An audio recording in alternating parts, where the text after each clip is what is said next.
अहम भावना रूप महाग्रंथि के भेदन से ही मोक्ष की प्राप्ति का कथन। श्री वशिष्ठ जी कहते हैं, श्री राम, ये पंचभूतात्मा संकल्प पुरुष स्वयं जैसा जैसा संकल्प करता है, वह ब्रह्म रूप आकाश भी वैसा वैसा ही प्रतीत होने लगता है। अतः विद्वान पुरुष समस्त जगत को विराट पुरुष का एक संकल्प ही मानते हैं। वास्तव में कहीं कोई वस्तु ना तो स्थूल है और ना सूक्ष्म ही है। भ्रम से जहां जिस प्रकार की कल्पना का विस्तार होता है, वह तत्काल वैसा ही अनुभव होने लगता है। मन चंद्रमा से उत्पन्न हुआ है और चंद्रमा मन से। जैसे कोहरे से आच्छादित हुई वस्तु का यथार्थ ज्ञान ना होकर विपरीत ज्ञान होता है, उसी तरह अज्ञान से आवृत आत्मा का भी यथार्थ ज्ञान ना होकर जो अन्य प्रकार से देखना या समझना है, वही जीव का स्वरूप है। इसलिए विषयात्मक वस्तुओं में उसकी प्रवृत्ति होती है।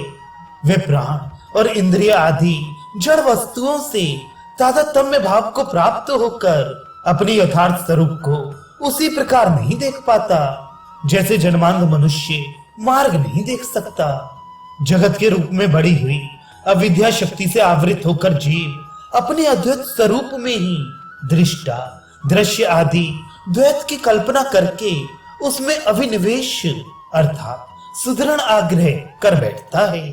जैसे वायु स्पंद शक्ति से आवृत होती है, उसी तरह उस अविद्या शक्ति से आच्छादित हुआ जीव अपने यथार्थ स्वरूप को नहीं देख पाता।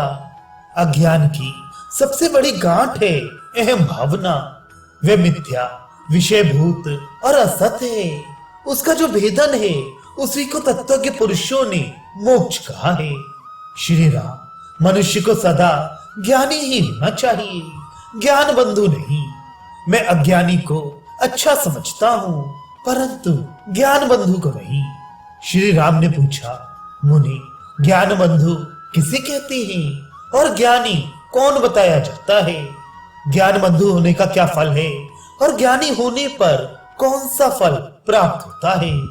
श्री वशिष्ठ जी ने कहा, रघुनंदन, जैसे शिल्पी जीविका के लिए ही शिल्प कला को सीखता है, उसी प्रकार जो मनुष्य केवल भोगोपार्जन के लिए शास्त्र को पढ़ता और उसकी व्याख्या करता है, किंतु स्वयं शास्त्र के कथनानुसार अनुष्ठान में लगने का प्रयत्न नहीं करता, वे ज्ञान बंधु कहलाता है।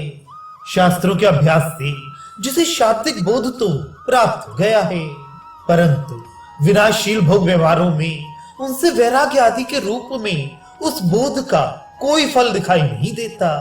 उसका यह बोध केवल शिल्प है, तत्व ज्ञान की कथा कहकर दूसरों को ठगने के लिए चातुर्यपूर्ण कला मात्र है।